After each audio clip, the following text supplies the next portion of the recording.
करता हूँ मैं आप लोगों का अपने चैनल लोन हेल्प इंडिया पे। और आज के इस वीडियो में दोस्तों हम लोग बात करेंगे इन सभी एप्लीकेशंस के बारे में। अगर आप लोगों ने इन सभी एप्लीकेशन का अभी तक पेमेंट नहीं कर रहा है और चाह रहे हैं कि फ्यूचर में भी नहीं करें, तो ये वीडियो आप लोग के लिए बहुत ज़्यादा इंपॉर्टेंट होने वाला है। तो इस वीडियो को आखिरी तक जरूर देखिएगा। और साथ ही में आप हमारे चैनल पर नए आए हैं तो चैनल को सब्सक्राइब करना बिल्कुल भी मत भूलिए। लाल कलर का बटन दबा के चैनल को जल्दी से सब्सक्राइब कर दीजिए ताकि आपको सबसे पहले अपडेट आप तक सबसे पहले पहुंच सके। तो बात करते हैं Kissht, Navi, smart coin, M pocket, cashe, true balance और भी जितने भी एनबीएफसी से रजिस्टर्ड एप्लीकेशंस हैं उन सभी के बारे में।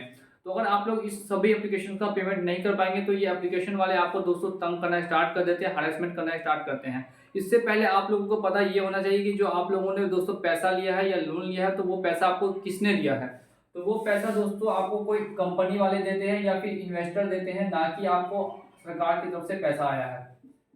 यहाँ पर दोस्तों दो तरह से आपको लोन मिलता है। सबसे पहले अगर आप लोग दोस्तों बैंक से अगर लोन लेते हैं तो वो बैंक का लोन सैंक्शन होने में काफ़ी टाइम लगता है, क्योंकि वो लोन दोस्तों सरकार की तरफ से आता है, आरबीआई की तरफ से आता है। लेकिन यहाँ पर दोस्तों जो लोन है वो आपको किसी इन्वेस्टर ने या किसी कंपनी ने आपके ऊपर पैसा लगाया है या इन्वेस्ट किया है और इसके बदले में वो लोग हाई रिटर्न चाहते हैं। इसी वजह से इंटरेस्ट रेट आप लोग देखिएगा इन सभी एप्लीकेशंस का बाकी बैंक लोगों से तो काफ़ी हाई होगा। लोन जो दोस्तों यहाँ पे मिलता है वो आपको अनसिक्योर लोन मिलता है, बिल्कुल भी सिक्योरिटी लोन की नहीं होती है। अगर आप लोग लोन नहीं दे पाते हैं तो वो लोग पैसा जो है आप कंपनी को या इन्वेस्टर को दोस्तों लॉस होगा। आपको यहाँ पे डरने वाली कोई भी बात नहीं है, पैसा किसी और ने लगा रखा है। तो अगर आप लोग पेमेंट नहीं कर पाते हैं किसी भी फाइनेंशियल इशू से तो फिर आपको यहाँ पे कोई भी आपके ऊपर लीगल एक्शन दोस्तों नहीं लिया जा सकता है। सबसे ज़्यादा जो दोस्तों डर लगता है वो यही लगता है आप लोगों को कि क्या लीगल एक्शन लिया जाएगा, तो लीगल एक्शन बिल्कुल भी नहीं लिया जाएगा। अब नेक्स्ट हम लोग बात कर लेते हैं कि एप्लीकेशन वाले आपके साथ क्या क्या करेंगे। तो एप्लीकेशन वाले आपकी कॉन्टैक्ट लिस्ट को कॉल करेंगे और आपको ब्लैकमेल करेंगे कि जल्दी से पैसा पेमेंट कर दीजिए, नहीं तो हम आपको कॉन्टैक्ट लिस्ट को पूरी तरह से बर्बाद कर देंगे। उन लोगों को काफ़ी कॉल करके उन लोगों को भी परेशान करेंगे और साथ में आपको भी परेशान करेंगे। तो कॉन्टैक्ट लिस्ट पे कॉल को रोकने का सबसे पहला उपाय ये है कि आप अपने फ़ोन से इस एप्लीकेशन को अनइंस्टॉल कर लीजिए और फिर उसके बाद क्या करना है तो आपको कॉन्टैक्ट लिस्ट को पूरी तरह से डिलीट कर देना है और फिर से वहाँ पे आपको फेक कॉन्टैक्ट लिस्ट सेव करके और साथ ही में फिर से एप्लीकेशन को इंस्टॉल कीजिए और फिर साइन अप कीजिए। तो पुरानी वाली कॉन्टैक्ट लिस्ट दोस्तों डिलीट हो जाएगी और नई वाली कॉन्टैक्ट लिस्ट आ जाएगी। ये 99% वर्किंग ट्रिक है जो दोस्तों काम करती है हर जगह। 99% वर्किंग ट्रिक है जो अगर आप लोग अपनाते हैं तो फिर आपको दिक्कत बिल्कुल भी ये कॉन्टैक्ट लिस्ट वाला नहीं होगा। नेक्स्ट स्टेप में बात करेंगे तो जो आपका लोन का अमाउंट है वो काफ़ी ज़्यादा हाई हो जाता है। इतना ज़्यादा हाई होगा कि आपको फिर यहाँ पे लोन उतना आप चुका ही नहीं पाएंगे। 10,000 का लोन 50,000 का हो जाएगा, 50,000 का लोन 5 लाख का हो जाएगा।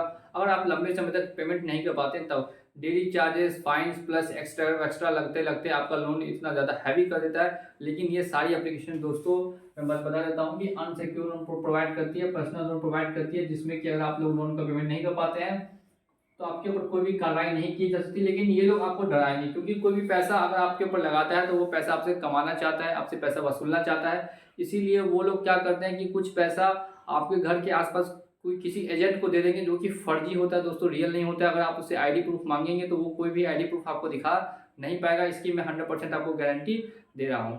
तो वो लोग क्या करते हैं कि कुछ पैसा उसको दे देते हैं किसी एजेंट को और बोलते हैं कि आपके घर से जाके पैसा वसूल के लाने के लिए। तो अगर वो आपके घर से 15,000 वसूल करके लाएगा तो उस एजेंट को भी 1500 उसमें से कमीशन मिलेगा। इसीलिए वो एजेंट आपके घर पे बार बार पहुंचेगा और पहुंच के आपको धमकी देगा कॉल करके। तो आपको यहाँ पे एजेंट से डरने की बिल्कुल ज़रूरत नहीं है। तो अगर वो आपको धमकी देता है या आपको डराता है तो आप सीधे रिकॉर्डिंग करके उसके ऊपर एफआईआर कर दीजिए, केस कर दीजिए। वो उल्टा फंस जाएगा, क्योंकि ये एकदम ही इलीगल काम है जो बिल्कुल भी नहीं होना चाहिए। लेकिन फिर भी एप्लीकेशन वाले ऐसा कुछ करते हैं और कुछ ही पैसे का लालच देके किसी को भी आपके घर पे भेज देते हैं, तो 100% इलीगल है। नेक्स्ट बात करेंगे तो नोटिस की बात की जाए तो नोटिस भी फर्जी होता है। नोटिस में साफ साफ लिखा होता है कि आपके ऊपर सुप्रीम कोर्ट में या हाई कोर्ट में कहीं ना कहीं केस हो चुका है, लेकिन कोई भी केस वगैरह आपके ऊपर नहीं होता और ना ही कभी भी आपके ऊपर केस वगैरह हो सकता है। इस बात की भी जानकारी आपको होनी चाहिए। तो मैं फिर से बता दे रहा हूँ कि नोटिस से आपको बिल्कुल भी डरने की ज़रूरत नहीं है। तो आखिर में ये एप्लीकेशन वाले आपके ऊपर करेंगे क्या, तो ये एप्लीकेशन वाले दोस्तों करेंगे क्या, तो ये आरबीआई को कंप्लेंट करेंगे और साथ ही में सिविल में स्कोर करेंगे, सिविल में रिपोर्ट करके आपको डिफॉल्टर बना देंगे। जी हाँ दोस्तों, आप बन जाएंगे डिफॉल्टर।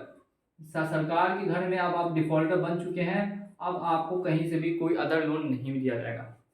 फिर आप कितना भी मेडिकल लोन, पर्सनल लोन के लिए घूम फिर लें, तो किसी भी कंपनी के पास चले जाए, किसी भी बैंक के पास चले जाए, तो वो बैंक या वो कोई कंपनी आपको कभी भी लोन नहीं देगी। वो चेक करेगी आपके सिविल में, तो पता चलेगा कि आप डिफ़ॉल्टर हैं, आपने पहले से पैसा नहीं चुकाया है, तो आपको आगे इन फ्यूचर में कभी लोन नहीं मिलेगा। सिविल स्कोर भी काफ़ी ज़्यादा ख़राब हो जाएगा, जिसकी वजह से अगर आप कहीं पे नौकरी के लिए जाते हैं, अगर आप नौकरी के लिए जाना चाहते हैं, तो अगर आप जाएँगे तो वहाँ पे आपको नौकरी भी नहीं दी जाएगी, क्योंकि जहाँ पे सिविल कम होता है तो वो आदमी समझ जाता है कि इस आदमी ने किसी का पैसा अभी तक वापस नहीं लौटाया है।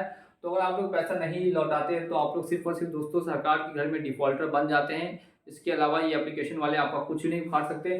तो अगर आपको फ्यूचर में इन लोगों का लोन देना है, फ्यूचर में दोस्तों लोन ये देना है, तो फिर आप फ्यूचर में नहीं देखिए, अभी पेमेंट कर दीजिए। और अगर लोन नहीं देना है तो फिर कभी भी लोन मत दीजिए, लेकिन याद ये रखिएगा कि फिर फ्यूचर में आपको कभी भी लोन कहीं से भी लोन नहीं मिलेगा। मैंने जितने भी एनबीएफसी के ऐप्स हैं उन सभी के बारे में ये बात की है। यहाँ पे खासकर नाम मैंने मेंशन कर दिया किश्त, नावी, स्मार्ट कॉइन, एम पॉकेट, कैशी और ट्रू बैलेंस का, जो कि काफ़ी फेमस एप्लीकेशन है और प्ले स्टोर पर भी उपलब्ध है काफ़ी सालों से।